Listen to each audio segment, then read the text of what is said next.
Welcome to the Magical Medicals podcast. I'm your host, Buddy Abrahams. And I'm Terry Allen. A show about the moments that changed people's lives forever.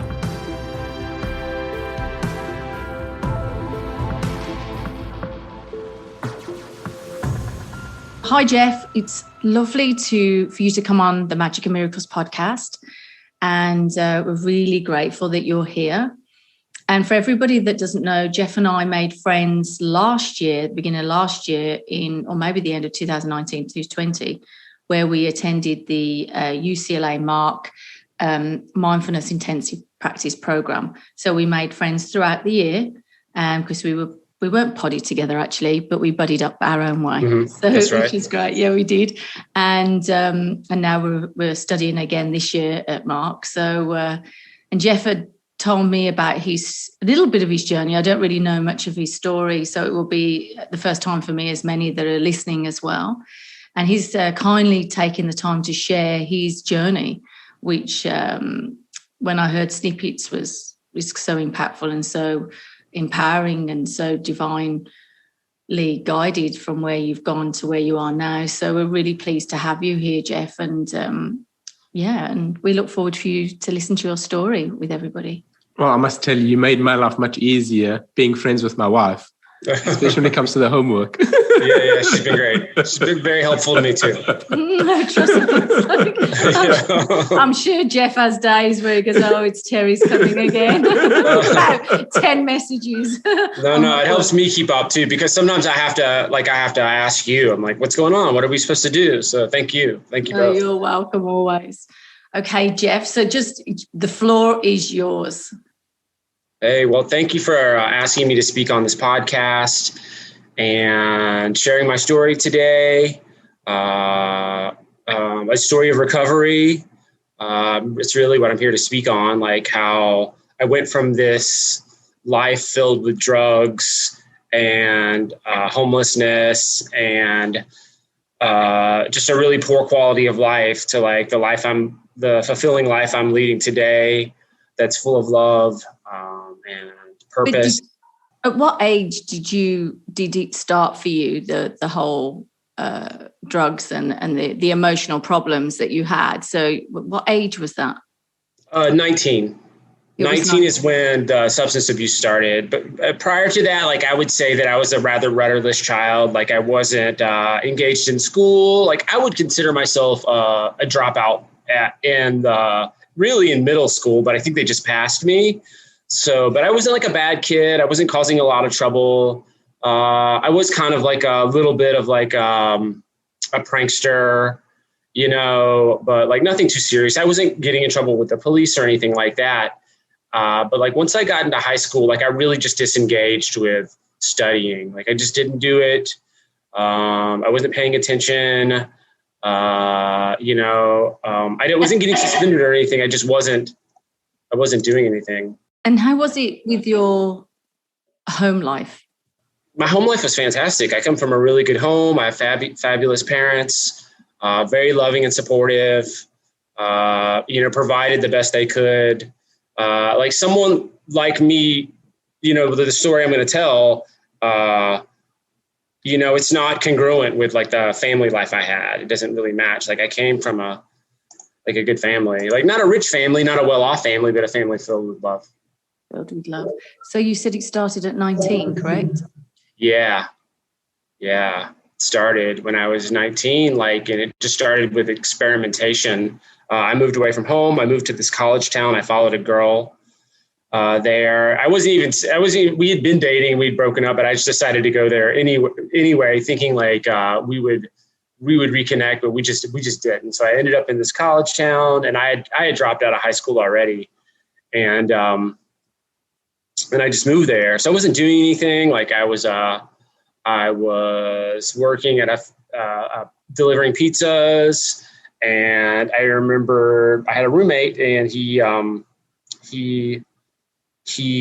was a weed smoker, and he drank, and like we started to have parties where people came over, and I think I made it about a month before I decided to give in and partake. And I remember when I was younger, my dad was a drinker. And at the time I thought he was an alcoholic, but like now that I'm a little older, I don't think he was. He was just an everyday drinker, right? But it like seemed to kind of bother my mom. He would have a little too much to drink and they would fight. But like, I thought he was an alcoholic, right? But like compared to my story, like he was able to work and keep a house and like raise a family. And, you know, I don't think my perspective was quite right. But anyway, so I moved to this town and I decided to, you know, just succumb to peer pressure. And I remember, you know, smoking weed and drinking. And I remember really enjoying it, you know.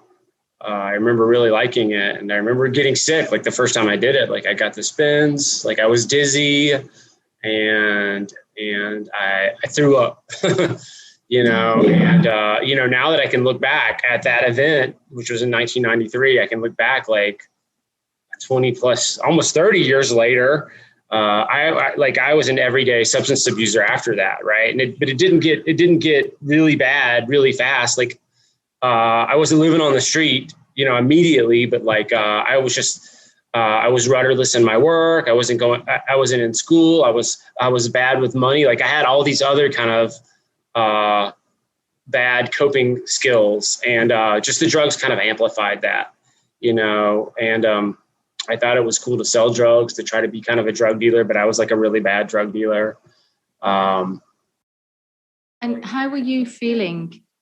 What's that? At that time? How were you feeling at that time when you were selling the drugs? Like, were you not conscious about it? Were you conscious about it? Did you feel bad about it, or did you just not care? I didn't. It was the cool thing to do. All my friends were doing it.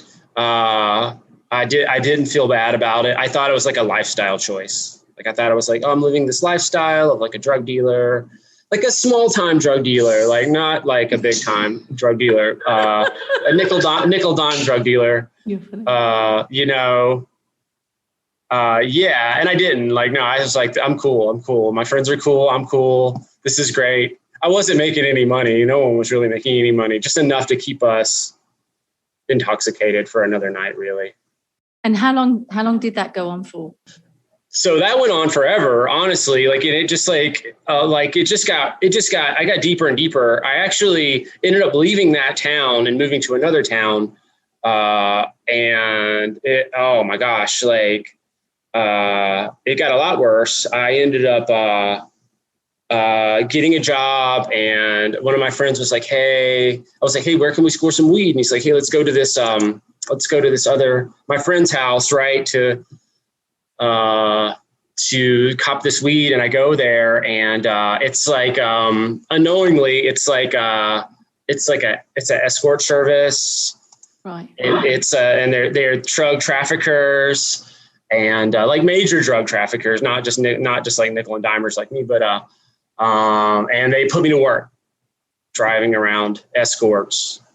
Oh. They put me to work doing that, and trafficking drugs, like really trafficking drugs. Like they'd be like, take this kilo of cocaine to here, or take this 50 pounds of marijuana to here. And yeah, I did that. I did that until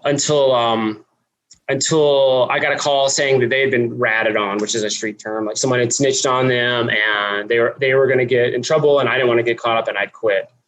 But like, yeah, it was kind of a wild life, right? Like it was just like foreshadowing to even wilder stuff in the future, right? So I was like living at this escort service, trafficking drugs, until that event happened, and I decided to like get out of there. And then like I literally had no money. Like they weren't my drugs, right? Like I was just driving it, and they weren't really even paying me anything either. Just a very small amount of money, not enough to live on. Jeff, where were you emotionally at the time within yourself? I would say where I was at that point was like wanting to be accepted, and wanting to have a community, and wanting to have friends, and like wanting to have like these intense life experiences. At that moment, like I may have considered that a spiritual, like maybe I'd heard the word spiritual, even though I'm just equating this now. I didn't think of it then, but like maybe I thought that was spirituality, like which I know now is materialism, like the the fast life, hanging out with other fast people. Like I thought that was like a life experience, like to have. And what happened then when you were raided, or those guys were raided? What happened then? So they didn't get raided. Someone told me and I left. I was like, hey, listen, I think you guys are getting in trouble. I'm out. Like, I don't want to get, like, that self-preservation was there. I was like, I'm out of here. I'm going to get out of here. And I ended up moving in with a friend. And, I don't know if they ever got busted, honestly. But, I moved in with this guy. I ended up working at Italian restaurant, being a dishwasher. And actually it was like one of the funnest times of my life for like a year. Right. But like, I was still like a nickel dime drug dealer selling drugs, but like bad things happened to me. Like the people I was kind of running with, like at the time, like, that I had left, like some of the guys that they were affiliated were like, they thought like I was the one that like was a confidential informant, which I wasn't, or anything like that. And like, they would kind of harass me and they would follow me around, and like, I got beat up one time. And it was just like a really awful time in my life. And, this was like 1997. And I was like, how do I get out of this? Like, how do I get out of this? Like, I'd also gotten, I'd been arrested by the cops. I'd been jumped by the police. I was just thinking, how can I get out of here? And I was like planning my exit from where I was at. And that's originally how I came to California. I saved up some money selling drugs, like a very small amount of drugs. And I ended up buying a van and just throwing all my belongings in it and just coming to California, just getting out of there. And like, I know for like 6 months, I had just thought about it. Like, I got to get out of here. This place is going to be the death of me. Like, I was running around with these guys. I sold drugs to this one guy who ended up shooting a guy out of a window in a wheelchair. Another guy I sold drugs with. We would go to Texas and get drugs and bring them back to South Carolina, marijuana. And he got busted smuggling 8 pounds of marijuana on a train. He got busted, so it's just like bad things happening all around me. And I was just like, I got to get out of here. So like, I got in my van and I drove across country, and like, I know for like the first 12 hours, like I cried, right? It was like really weird to leave where I was from, but eventually I landed in Venice. I had a connection like with a guy I was buying LSD from, who would send it across country, that lived in California. And he had a friend who let me crash on his couch. And I had about $5,000, right? And I was able to get a place. Rents were a lot cheaper in Los Angeles in 1998, if you could imagine, even in Venice. And that was enough to get me like 6 months, $5,000 in a place. So like, I mean, my life, it felt really good to get out from under all that pressure. And I thought like, I'm moving across country. I'm leaving all this chaos, all this drugs and alcohol behind me, or all the drug dealing and all the crazy stuff. I was still actively using. I didn't have a concept of addiction or alcoholism or any of that stuff. And, so I was still actively using every day. Right. And here in Los Angeles, there are tons of drugs. Like it's no problem getting drugs here in a big city. And like, I thought I could do a geographic. I thought I could move away from that environment and come out here and like have a fresh start. We all know that one, Jeff. You don't move away from any emotion. The emotion follows you everywhere. You're the problem. Yeah. Yeah. I'm the problem. You got here. Yeah, there's one consistent. It's me. And, I got hooked up with a drug scene here really fast. But I was semi-successful. Like I was this dishwasher drug dealer in Charleston, and I moved here and I met someone and I ended up getting a job at a radio station, and I was pretty successful at that. Working there, I ended up getting like a disc jockey gig, right? Like it's actually really like a nationally known radio station. And, but I just was immature. Like I was young, I was 24 and I just wasn't able to handle the job. So I made it like a year and a half, but I was still drinking and using. And eventually I ended up losing the job because of that. They didn't say it was because of that, but it's just like other things that were like the byproduct of drinking, like lying, not showing up, things like that. And I got hooked up with, so we call them croaker doctors, like a doctor that'll just write you a script, like a pill mill. Like you could go to this doctor and for $50, he'll write you a script. You just literally just walk in and go to the receptionist and she'll just be like, what do you need? And she'll just write you a script and give it to you. Right. So this is the way it was in the late 90s in Los Angeles. It probably is still like that now, I guess. I don't know, but I think they've probably cracked down on those things. But super easy to get prescription drugs, really easy.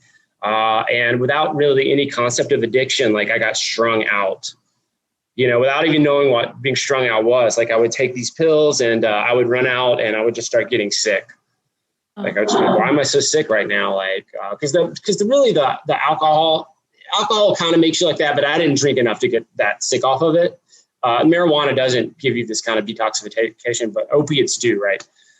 So I get strung out on these pills and, I lose this job, and I'm living in Hollywood at the time, and the doctor cuts me off. So like I have to turn to the streets to get drugs. And I tried heroin before a couple of times. I tried heroin in Charleston, living at that place. I had a roommate who was dear to me at the time, who was a heroin addict. And he ended up dying right there in the escort service. He fell over, his heart exploded, and he died. I wasn't there for it, but I remember it happening, and that really should have been an ominous sign. But he shot me up, and I remember thinking, like, man, this is fantastic. Like, I love this feeling, right? Like, I should never do this again. It was like an ominous sign, right? And I didn't for a long time until I was in Hollywood, and I was walking down the street, and a guy was like, kind of like gesturing that he had drugs, and kind of like I was out on the lookout for that too, right? And I was like, oh, he's like, hey, do you want to buy some meth? I'm like, no, I don't really want any meth. I was like, I would love some heroin though. And he's like, oh, I don't have anywhere, but I know where to go. And he's just like, come with me. And he took me to Skid Row. He took me downtown Los Angeles, and he ended up robbing me. Like he didn't beat me up, but he just took the money. He's like, give me the money, I'll be back. And then he just disappeared, right? But like, I knew where to go from now on. And at that time in the early 2000s, and it's not that much different today, but it was actually a lot worse 20 years ago. Downtown Los Angeles was an open air drug market. Like you could literally get off the train at Pershing Station and walk one block, and you have like 10 people converge on you and offer you drugs, sell you heroin. It was really cheap. Yeah, at the time. So at this point in time, you must have been in a really bad space, because you thought that moving from one small town coming to Los Angeles, you're kind of leaving all that behind. Yeah. But you still had an addiction to the substance you took.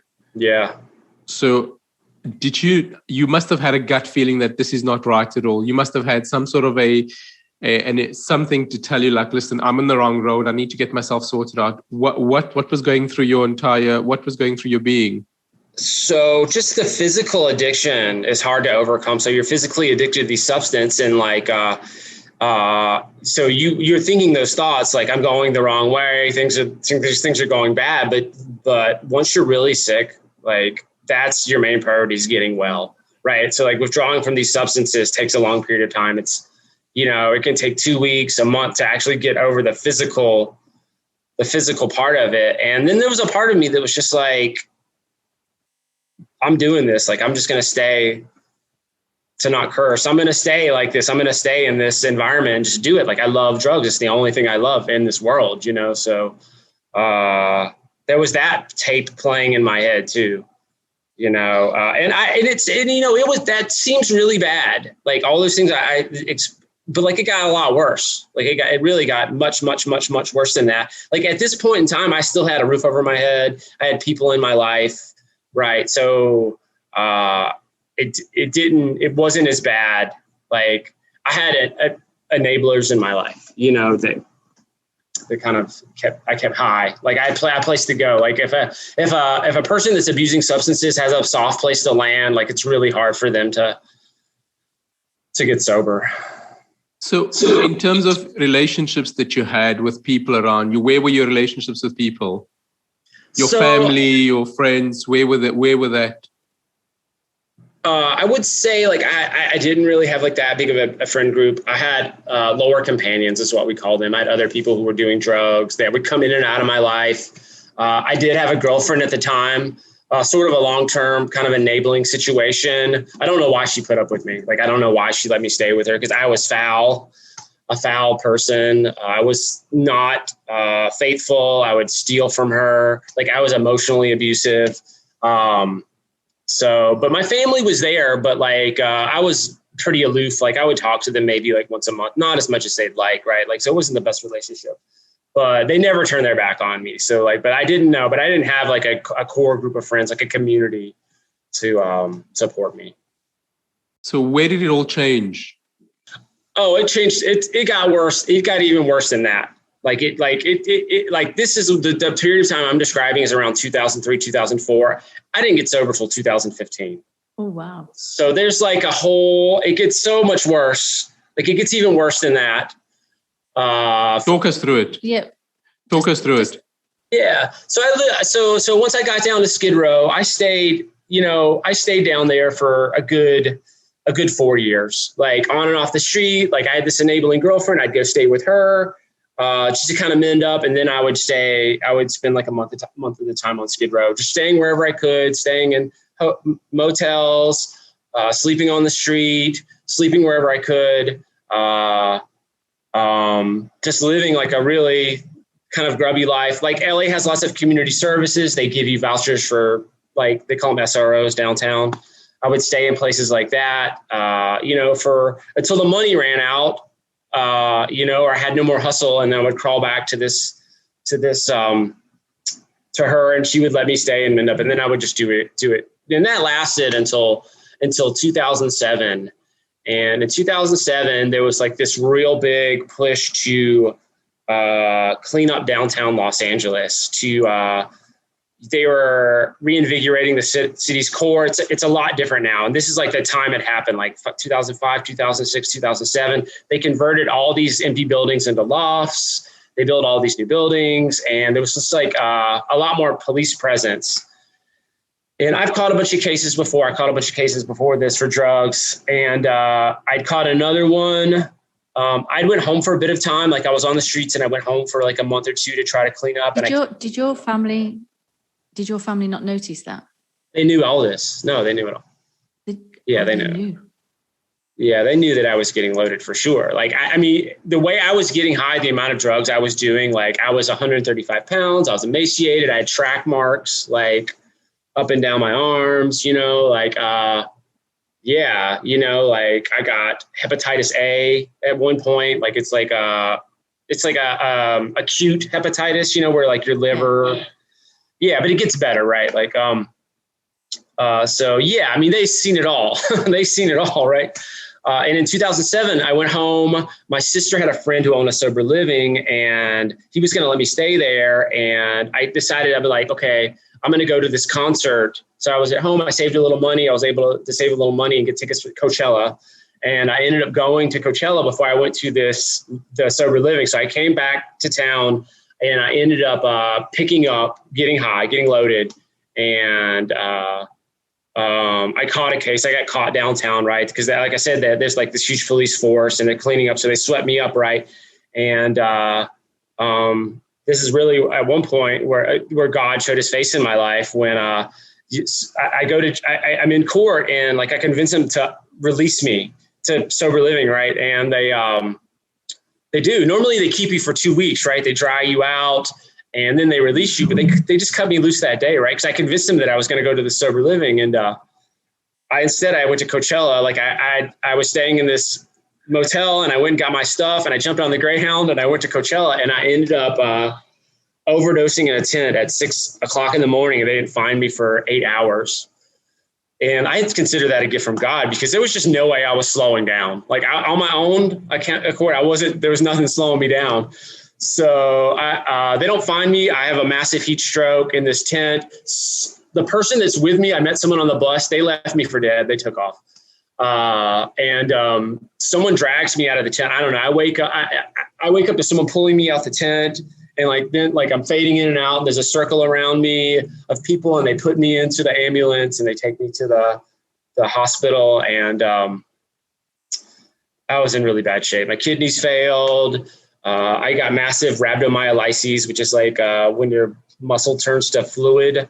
It's awful, right? And at one point, they're like, "You're never going to walk again." And Yeah, I mean, I really think that was a gift from God, because I wasn't going to slow down on my own. So I think God slowed me down right there. And that's, once I got a little better, like they were like, you got to go. You don't have insurance. You can't stay in this hospital. So that guy decided to come pick me up, and he took me to sober living in Cheviot Hills.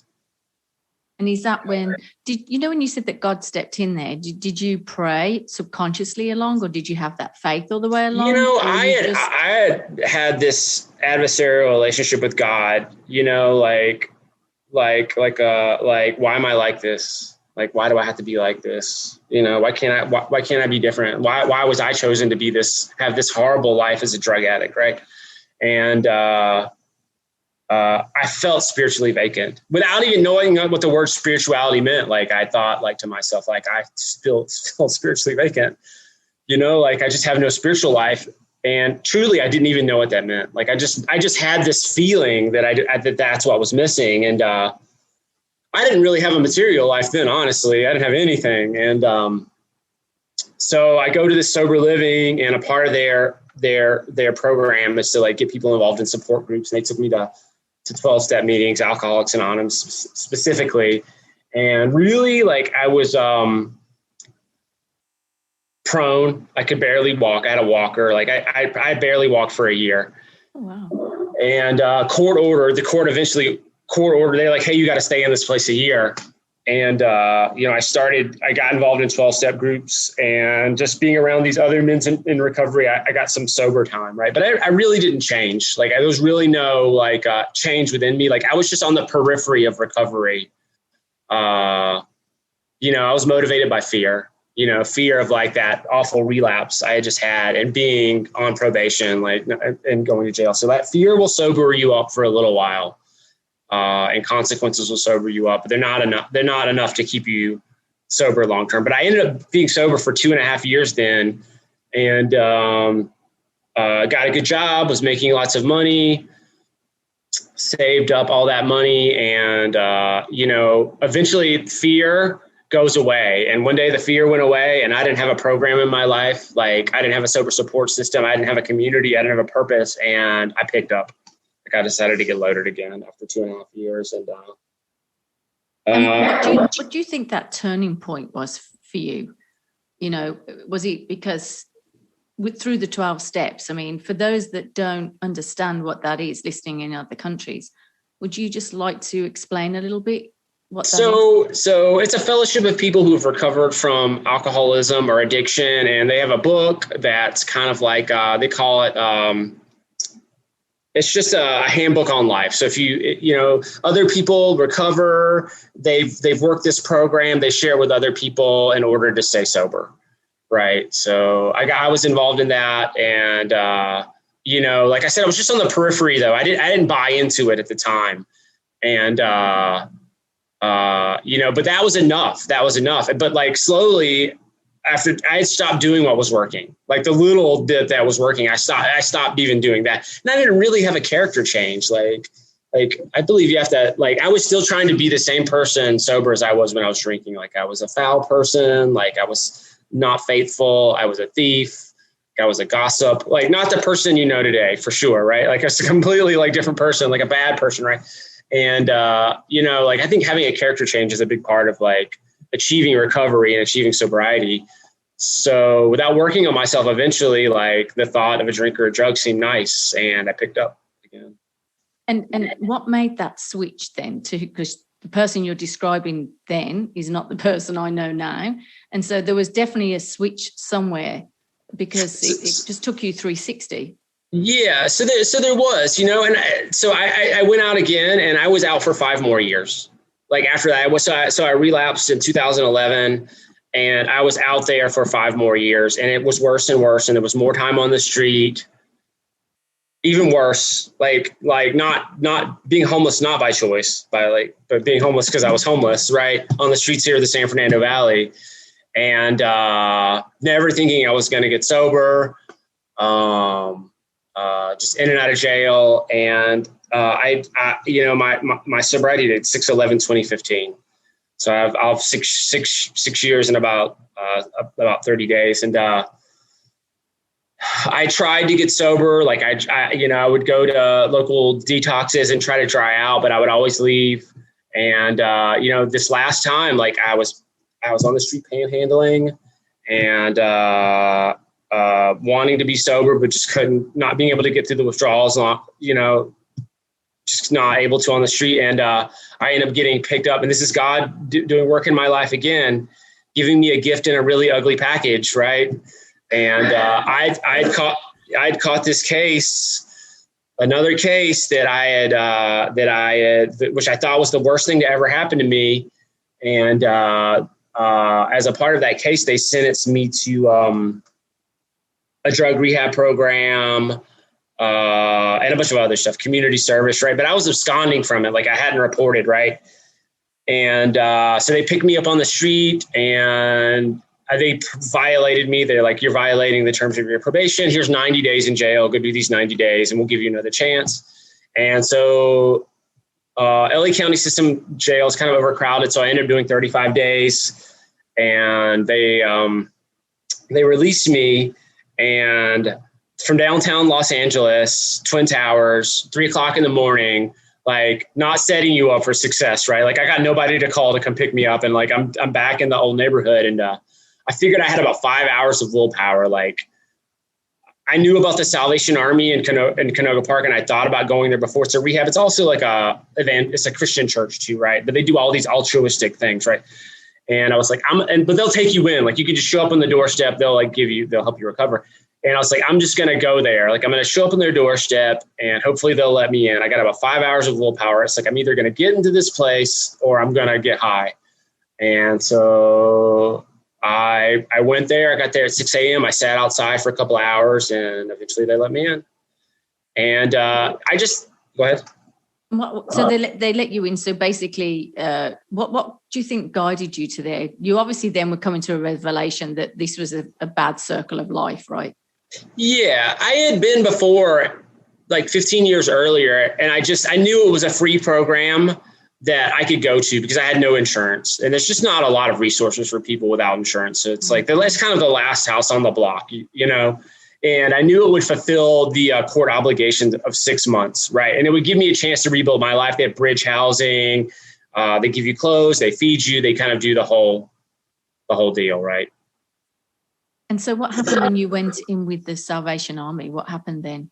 So for the first 30 days, I was still kind of recovering because I detoxed in jail, but I was still kind of sick and my body was just wrecked. I mean, after overdosing, like I still have peripheral neuropathy in my legs, so it hurts, right? I was very frail, malnourished from doing drugs and living on the street. So like for the first 30 days, I was just trying to recover, and they make you work. It's work therapy. They make you go out and sort the donations because the way they maintain their facilities is they get these donations, they sell them in their thrift stores, and that funds their church, but they have kids services. They have like where I was at, it's called the ARC. They do all these things.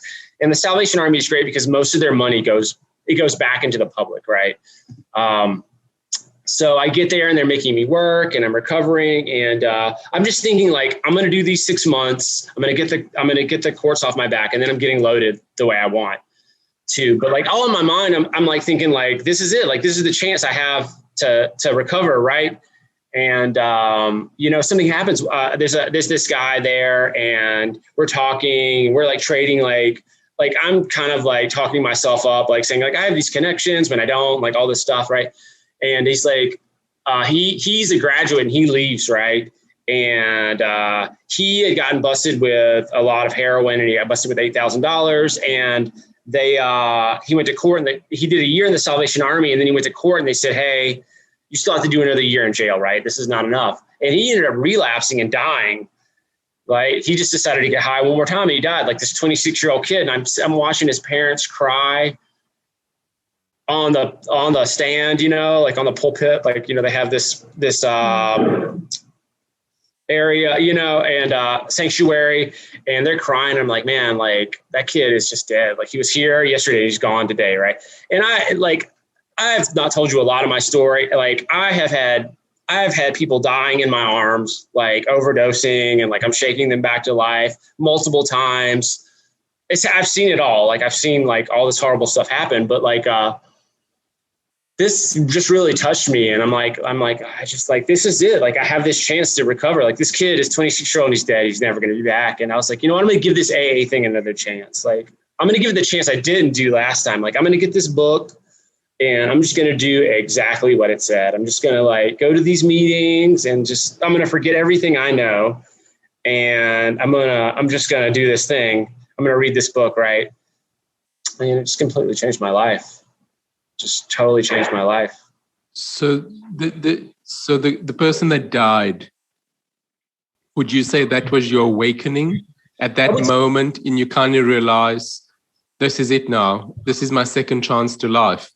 Yeah, I would definitely say that, because why am I still alive? Like like, why is this kid dead and I'm still alive? Like, here I am, he's 26 and I'm 41. Like, how am I still, how did I survive all this? And this guy's dying. And it was just like an eye opener for me, even though tons of people have died in my life before. I don't know, this time it touched me, and like, I just hit the ground running. And, there's a lot of stuff in this book that like really helped me. And it talked about spirituality and getting out of self. And it really is what led me into mindfulness, Terry. It's really like there's parts of it that talk about developing the spiritual life and like having a connection with a higher power, God, as you understand God. And I just started building a relationship with God, right? Like I started to and the Salvation Army is great. Like I'm not necessarily a Christian. I would say like I'm a non-denominational kind of person, but I find strength in all these religions. Like at the time when I got there, I was like, oh man, I don't want to hear this stuff. Like, I don't want to sing these things. And like, I was pretty anti-religion, but like, the book told me to like see where religious people are right. Like, there's a few ugly trees, but like there's like a lot of people that have really great lives because of this thing. And it just changed my perspective, right? And I had this adversarial relationship with God. Like, I wanted God to give me what I wanted. I was never like, God, what do you want? Like, what do you want for me to do today? Like, what can I do for you? Who can I help? And like that was a shift for me. Like, instead of like, God, give me this car, give me the girlfriend, give me a job, I was like, God, who can I help today? Like, put the people in front of me you want me to help. Like, because I always was feeling imposed upon. If you came up to me, like, I was like, oh, this person's in front of me. But I think now, like, I asked for this. Like, I asked for God to put this person in front of me. Like, and like being of service, like asking like, how can I help someone stay sober? Because I have this really dark history with drugs and alcohol, but like I can share it now and it will save someone else's life. In the hands of God, like that dark past is like one of my greatest assets because it has the power to heal people. So I share it all the time. Like, I share my story in 12-step rooms. Like, I do a lot of service work in AA. I actually do a lot of speaking in AA. But Jeff, yeah, that was the key. You've just answered yourself, because the minute we let go and the minute we say, God, how can I be of service? Use me. That's when God physically steps in and uses you, rather than the other way and saying, help me for this or some other. You allowing by us saying, God, use me or use us, we're allowing God to work through us, which makes things so much easier. And that's the key every single day. And I think that's where it kind of shifted absolutely every single thing around your thought pattern, because the minute our ego goes into service, or our brain goes into service, the ego doesn't know what to do, and it kind of gets conflict, and it goes, oh, hold on. So that, where we say, use me, is almost like you're kind of putting your ego aside and you're allowing God to flow through you. That's absolutely amazing, Jeff. And also, he shifted the attention from himself. Correct. By asking that question. Use me. How can I be used? What service? So you shifted the whole focus off yourself.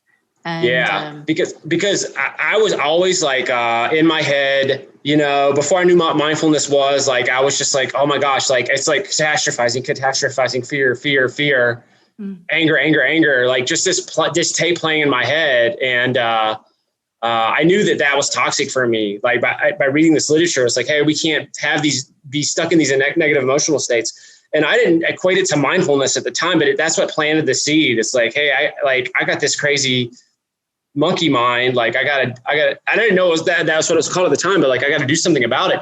And the book talks about like turning our attentions to others, like checking in with God, asking God out, God, please help me. I'm really angry right now. I don't want to be like this. I don't want to get loaded again.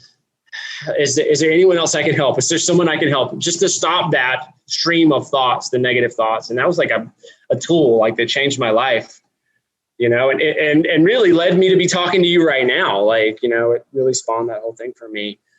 And, you know, that's when I really started to understand what being spiritual meant. Like putting my relationship with God and others before my pursuit of stuff, you know, it changed me, you know, like living a spiritual life. And it gave me something that I didn't know I wanted.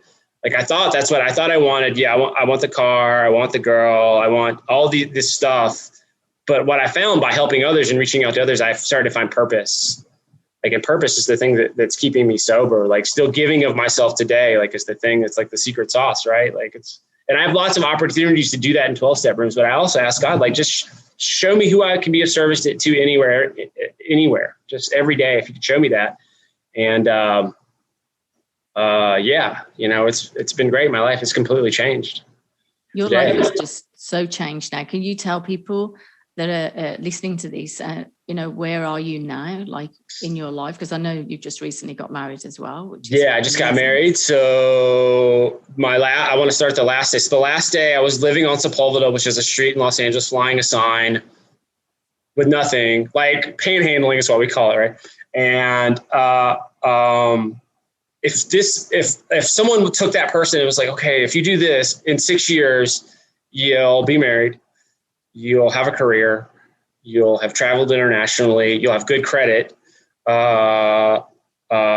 won't be completely obsessed with getting loaded, I would have told you you're crazy. It's impossible, right?